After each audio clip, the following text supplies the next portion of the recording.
बिस्मिल्लाहिर्रहमानिर्रहीम। अज़ीज़ तुलबा व तालिबात, अस्सलामु अलैकुम। मैं हूँ आपकी उर्दू की टीचर। मैं अपने जमात चहारुम के तुलबा व तालिबात से मुखातिब हूँ। जमात चहारुम बेटे, आज के तदरीसी अमल में हम अपने सबक किसान और बादशाह का कॉपी वर्क में सवाल जवाब करेंगे। आइए देखते हैं कौन से सवाल आपके शामिल हैं। सवाल जवाब सवाल नंबर 1 पे है, किसान के गधे को क्या हुआ। सवाल नंबर 1 क्या है, किसान के गधे को क्या हुआ। जी 4 क्लास में आपको बताते चलूँ, सवाल लिखने के लिए आपने पॉइंटर का यूज़ करना है। हेडिंग जितनी भी है वो आपने किससे लिखनी है, पॉइंटर के लिए पॉइंटर या मार्कर जो भी आप इस्तेमाल करते हो। जवाब है, शदीद बारिश में एक दिन, शदीद यानी बहुत तेज़ बारिश में, शदीद बारिश में एक दिन जब किसान अपने गधे के साथ जंगल में से गुजर रहा था तो उसका गधा कीचड़ में फंस गया। हमने सवाल किया था कि किसान के गधे को क्या हुआ, तो बहुत ज़्यादा बारिश हो रही थी। जंगल बेटा ऐसी जगह होती है जहाँ पे ज़मीन मट्टी ही होती है और वहाँ पे काफ़ी देर पानी खड़ा रहने से मट्टी जो है वो गल जाती है, कीचड़ बन जाता है। काफ़ी दफ़ा उसमें गड्ढे खाइयाँ वगैरह भी पड़ी हुई होती हैं और जब पानी एक जैसा हो तो वहाँ पे पता नहीं चलता कि आगे कितनी जगह गहरी है। इसी तरह ऐसा हुआ कि एक बहुत ज़्यादा कीचड़ थी और वो कीचड़ जो काफ़ी नीचे तक थी, गड़ा पड़ा हुआ था कीचड़ का, और किसान का गधा वो क्या था, उसमें फंस गया। शदीद बारिश में एक दिन जब किसान अपने गधे के साथ जंगल में से गुजर रहा था तो उसका गधा कीचड़ में फंस गया। बहुत आसान और सादा लफ्ज़ों में है, कोई इसमें मुश्किल नहीं है आपको। किसान कौन होता है, खेतों में काम करने वाला, ठीक है। उसके बाद नेक्स्ट है नंबर 2 पे, किसान ने परेशानी के आलम में क्या किया। परेशानी के आलम यानी परेशानी की हालत में क्या किया। किसान ने अकेले ही गधे को कीचड़ से निकालने की बहुत कोशिश की। अब आपको पता है वो जानवर है, कितना बड़ा वजूद होता है उसका, और तो किसान के लिए उसके ऊपर वज़न भी होगा और उसके लिए बहुत मुश्किल होगी किसान को उसकी अकेला उसको निकालने के लिए, लेकिन फिर भी वो अकेला उसको निकालने की कोशिश कीचड़ में से करता रहा।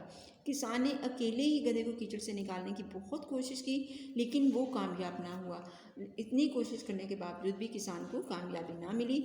उस परेशानी के आलम में, उस परेशानी की हालत में जब उसे मदद ना मिली, जब किसान को अकेला जंगल में बेचारा कोशिश करता रहा गधे को कीचड़ से निकालने की, तो फिर उसने क्या किया, उसे ना ही उसे किसी की मदद हासिल हुई, ना ही वहाँ पे कोई उसे मदद के लिए नज़र आया, तो उसने सबको बुरा भला कहना शुरू कर दिया। अब गुस्से में आके उसने सबको क्या है, जो आया सामने जो था उसने सबको बुरा भला कहना शुरू कर दिया, यहाँ तक कि उसने बादशाह को भी ना बख्शा।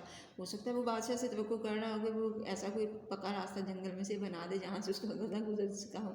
इसी वजह से बादशाह भी, क्योंकि ममलकत के जो अमूर होते हैं वो बादशाह के ज़िम्मे होते हैं ना, कि वो अमूर की अपनी रियाया की फलाह बहबूद के अपनी रियाया की फलाह के लिए काम करे।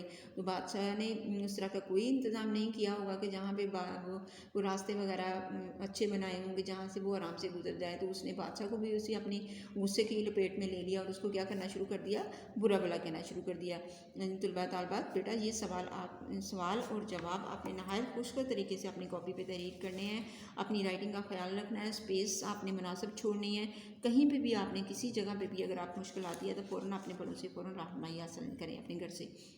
नंबर 3 पे जो सवाल है, बादशाह ने किसान के साथ कैसा सलूक किया, इसका जवाब देखते हैं। बादशाह को जब मालूम हुआ कि किसान ने बादशाह को नामुनासिब बातें की हैं तो उसने किसान को मुआफ़ कर दिया और उससे कोई बदला ना लिया। आम सी बात है बेटा कि जब हम अपने से बड़े किसी बड़े को, ये रुतबे में बड़ा हो या उम्र में बड़ा हो, हम कुछ कहते हैं तो वो लोग हम पे रखता है और ख़ास तौर पे अगर नामुनासिब अल्फाज जो बिल्कुल ही नापसंद हों, बुरे लफ्ज़ों में या उसको अच्छे लफ्ज़ों में ना पुकारा जाए, उसको शामिल किया जाए। तो आपने सबक में पढ़ा होगा पढ़ाई करते हुए कि जब बादशाह को बुरा भला कह रहा था तो उधर ही इत्तेफाक से बादशाह और उसके ग़ुलाम मौजूद थे। तो बादशाह के ग़ुलामों ने आसपास ही उसको, किसान को, और इस तरह बादशाह को भी इस तरह नामुनासिब अल्फाज कहते हुए सुना तो उन्होंने फ़ौरन से बादशाह के किसान के बारे में बादशाह को बताना शुरू कर दिया कि इस तरह उसने आपको कहा है तो इसको सज़ा मिलनी चाहिए, इस तरह करना चाहिए। तो बादशाह तक जब ये बात पहुंची तो बादशाह ने जब किसान के बारे में सुना अपने ग़ुलामों से, तो उस बादशाह ने क्या फ़ैसला किया, बादशाह ने ये फ़ैसला किया कि नहीं, उसको मुआफ़ कर दिया जाए, ठीक है। तो उससे बादशाह ने कोई भी बदला नहीं लिया उससे, बल्कि क्या कर दिया, उसको मुआफ़ कर दिया कि मुश्किल वक्त में था, हो सकता है उस मुसीबत में, उससे परेशानी के आलम में उसने ये सब कुछ मुझे कहा हो। तो बादशाह ने अच्छा काम किया कि उसको सज़ा नहीं दी, बल्कि वो ग़ुलामों ने तो बहुत ख़तरनाक किस्म के मशवरे दिए कि उसकी गर्दन तलवार से उड़ा दी जाए, उसको इस तरह कर दिया जाए। तो ये बादशाह ने अपने गुलामों के जो कान भर रहे थे बादशाह के, उन्होंने उनकी बातों पे बातों पे अमल ना किया और किसान को अपनी हस्बे आदत अच्छे अखलाक की वजह से वो बादशाह किसान को क्या कर दिया, माफ़ कर दिया, उससे कोई बदला ना लिया। सवाल नंबर 4 क्या है, इस हकायत से हमें क्या सबक मिलता है। ये एक हकायत है जो कि शेख सादी ने तहरीर की थी अपने, चूँकि आप बहुत ज़्यादा सफ़र करते थे और वहाँ पे जो भी सफ़र में के दौरान जो वाक़यात पेश आते थे या उनको लोगों से मालूम होता था तो उसको अपनी किताब में क्या कर लेते थे, तहरीर कर लेते थे। और उनकी 2 किताबों के नाम भी मैंने पढ़े हैं ना, गुलिस्तान और बोस्तान हिकायत की किताबें हैं जिसमें वाक़यात से भरी पड़ी हैं, जिनसे हम भी अपनी ज़िंदगी के बारे में बहुत सारी चीज़ें बातें सीख सकते हैं अक्लमंदी की। इस हकायत से हमें सबक मिलता है कि अगर किसी से मजबूरी में कोई गलती हो जाए तो उसका बदला लेने की बजाय उसे माफ़ कर देना बेहतर अमल है।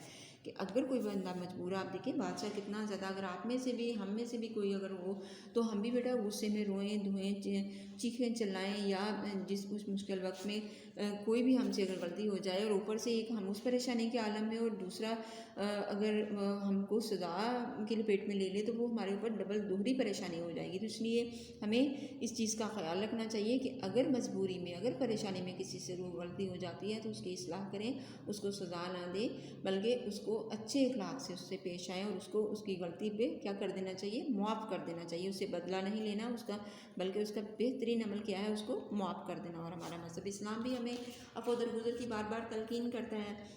उसके बाद नंबर 5 पे जो सवाल है, बादशाह को किसान से बदला लेने की कोई एक तजवीज़ तहरीर करें। बादशाह को किसान से बदला लेने की जो गुलामों ने बादशाह, आपने जो सवाल है ये इस तरह तहरीर करना बेटा, ये थोड़ा सा ऊपर लिखा हुआ है, गुलामों की तरफ से बादशाह को, आपने कहाँ से लिखना शुरू करना है, गुलामों की तरफ से बादशाह को किसान से बदला लेने की कोई एक तजवीज़ तहरीर करें।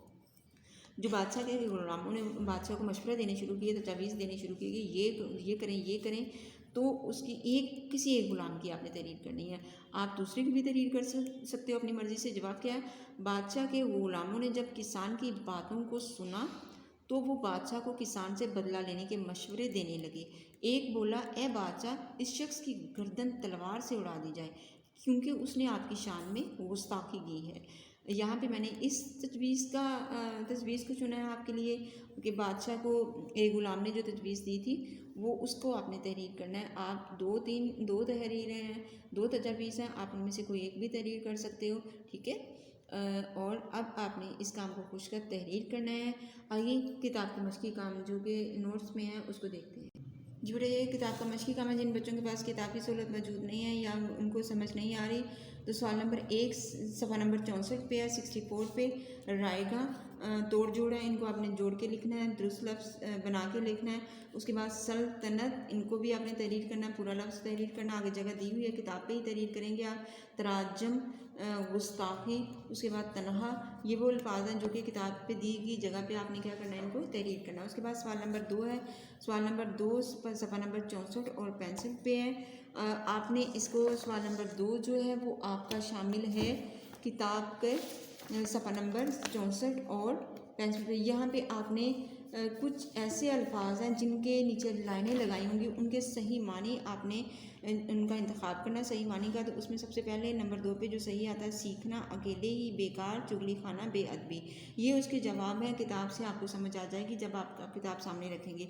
उसके बाद सवाल नंबर 5 सफ़ा नंबर 67 यानी 67 पे है, ये किताब पे जगह दी गई है, वहीं पे आपने करना है। उसके बाद सवाल नंबर 6 सफ़ा नंबर 68, ये भी किताब पे जगह दी गई है, वहीं पे आपने करना है। और ये तुलबा व तालिबात ये काम आप खुद करेंगे, ठीक है। इसके साथ ही आज का जो आपका सबक भी ख़त्म होता है और इसके साथ ही हमारा अप्रैल प्लान भी मुकम्मल हो गया। आपने इस सबक को, अपने पूरे अप्रैल प्लान को खुशखत तहरीर करना है और फिर आपने साथ ही इसको याद करना है। तुलबा व तालिबात, आपकी ये बात मैं ज़हन नशीन करवाती चलूँ कि ये काम दोबारा आपको क्लासेस में नहीं करवाया जाएगा। आपने इस काम को अपनी कॉपी पे खुशखत वक्त के साथ तहरीर करें और वक्त पे ही इसको याद करें। इसके साथ ही मैं आपसे इजाज़त चाहती हूँ। अल्लाह हाफ़िज़।